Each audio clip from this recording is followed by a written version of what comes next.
kondisinya sudah membaik. Terus istirahat aja ya. Langit sore itu tampak kelabu di atas kota Jakarta. Awan menggantung rendah, seolah meniru suasana hati seorang wanita muda bernama Sinta Pradana, dokter berusia 25 tahun yang dikenal banyak orang karena kebaikan hatinya. Di setiap sudut rumah sakit tempat ia bekerja, orang mengenal namanya, dokter yang selalu tersenyum, yang tak pernah meninggikan suara pada pasien, dan yang tak pernah menolak menolong orang miskin sekalipun tanpa bayaran. Namun di balik senyumnya yang lembut itu, Sinta menyimpan beban berat yang tak pernah bisa ia lepaskan. Setiap malam, setelah pulang dari rumah sakit, ia duduk di tepi ranjang ibunya yang terbaring lemah di kursi roda. "Ibu, apa malam ini masih terasa sakit?" tanya Sinta lirih sambil mengusap kaki ibunya yang kaku.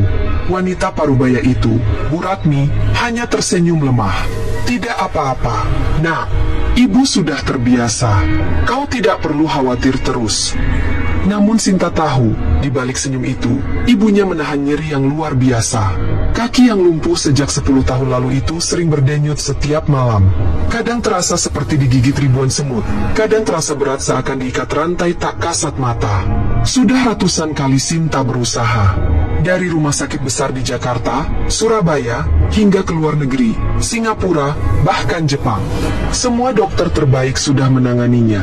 Diagnosis selalu sama, tidak ditemukan penyebab medis yang jelas. "Ini mungkin kasus psikosomatik," kata seorang profesor di Tokyo dulu. "Atau mungkin trauma saraf yang sudah terlalu lama." Tapi dalam hati, Sinta tidak bisa menerima itu. Ia tahu ibunya tidak berpura-pura. Setiap malam, ia mendengar ibunya menangis pelan di kamar, berdoa dengan air mata yang jatuh ke bantal. Kadang, Sinta menatap foto masa kecilnya yang tergantung di ruang tamu. Foto dirinya duduk di pangkuan ibunya di halaman rumah desa dulu, ketika segalanya masih cerah. Sejak ayahnya meninggal dunia dalam kecelakaan, hidup mereka berubah. Tak lama setelah itu, ibunya jatuh sakit dan lumpuh.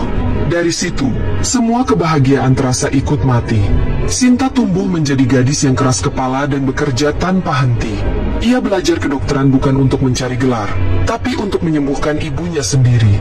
Namun setelah bertahun-tahun, ia semakin sadar bahwa tidak semua luka bisa dijahit oleh ilmu pengetahuan. Meski begitu, Sinta tetap tidak mau mempercayai hal-hal mistis. Ia selalu berkata, tidak ada yang namanya makhluk halus. Semua penyakit ada penjelasan ilmiahnya. Tapi para tetangga di kampung asal mereka dulu sering berbisik-bisik ketika berkunjung. Bu Ratmi itu bukan sakit biasa. Katanya waktu muda dia pernah menolak lamaran seorang dukun tua. Mungkin itu sebabnya ia kena kiriman. Sinta akan langsung memotong pembicaraan itu dengan wajah dingin. Tolong jangan bicara hal yang tidak masuk akal. Ibu saya sakit karena medis, bukan karena hal aneh. Namun di balik kerasnya kata-kata itu, di lubuk hatinya yang paling dalam, kadang ia sendiri ragu. Karena tidak ada hasil pemeriksaan medis yang bisa menjelaskan semua ini. Sore itu, ketika Sinta baru pulang dari rumah sakit, "Neng, ibu tiba-tiba kesakitan, kakinya berdenyut lagi." Suara pembantu rumahnya di luar kamar Sinta. Dengan cepat, ia menghubungi rumah sakit tempatnya bekerja, meminta agar ambulans segera dikirim. 15 menit kemudian, suara sirene meraung di depan rumah. Dua petugas membantu mengangkat Bu Ratmi ke atas tandu. Wajah Sinta pucat. Tangannya tak berhenti memegangi tangan ibunya. "Tahan ya, Bu, sebentar lagi sampai." Ambulans melaju cepat di tengah lalu lintas yang padat. Di dalamnya, Sinta memantau detak jantung ibunya sambil berdoa dalam hati. Doa yang bahkan ia sendiri tidak yakin kepada siapa ditujukan. Di depan rumah sakit, suasana ramai. Beberapa orang berhenti menatap ambulans yang baru tiba. Dari kejauhan, seorang pria lusuh memperhatikan dengan mata tajam. Pakaian pria itu compang-camping. Rambutnya panjang berantakan. Di punggungnya tergantung karung besar berisi botol dan kaleng bekas. Namanya Tarjo, seorang pemulung yang sering mengais sampah di sekitar rumah sakit untuk mencari sesuap nasi. Namun siapa sangka, di balik penampilannya yang kumal itu, Tarjo menyimpan sesuatu yang tidak dimiliki orang lain. Ilmu penyembuhan kuno yang diwariskan oleh kakeknya di desa kecil di lereng Gunung Lawu.